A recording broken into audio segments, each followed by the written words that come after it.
Diba? Ang aga. Hanggang alas 6.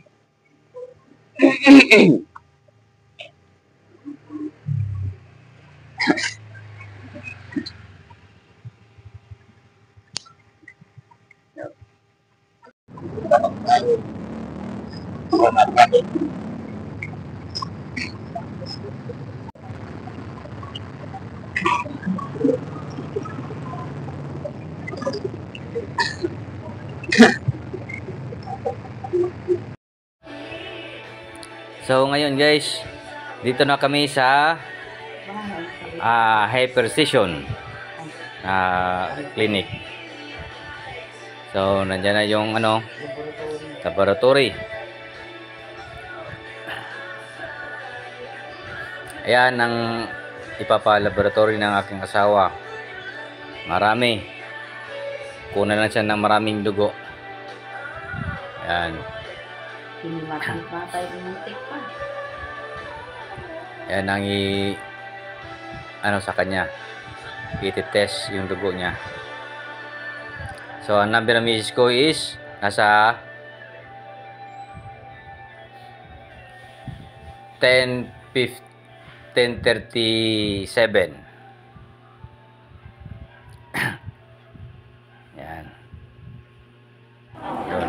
Yan, tapos na nagkuha ng dugo ang aking asawa. Ayun, nagsumbong sa akin.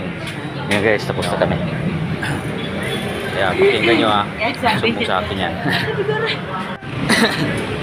Ano? Parang mura ba siya, gipot lang ba? Sakit. Pero ang test, good parehas lang sa sugar, nag-itusok. Pero mano-mano?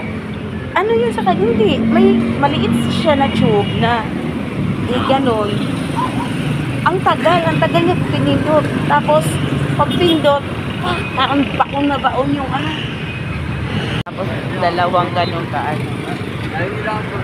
Diba? Sabi, ma'am, medyo maraming dugo ito, ma'am, na kukunin. Sige lang. Alam mo ginawa niya? may pump, parang pump na una, yung parang lang siya, tube siya na may karayom, yun ang tinusok.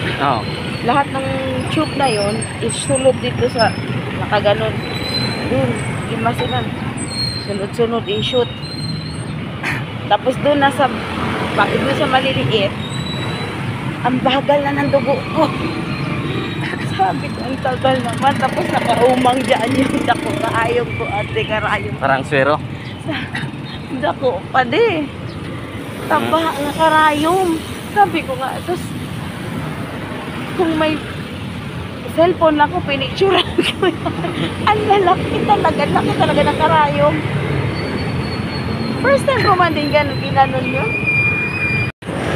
Ayan, kawawa mga asawa ko.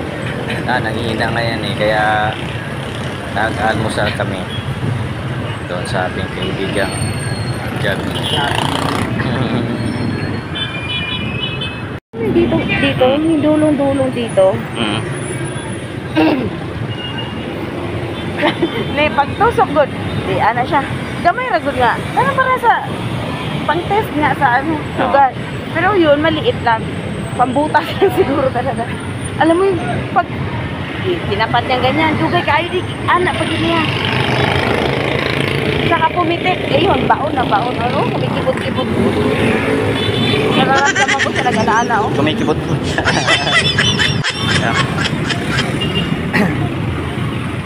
So guys, ito ang antipolo. Dito kami. Circumferential yata.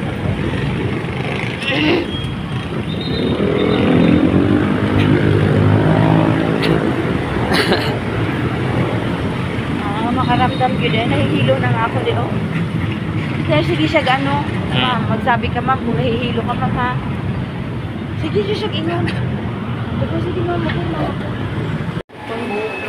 So guys, dito na muna kami kasi mag-almusal kasi ng aking asawa.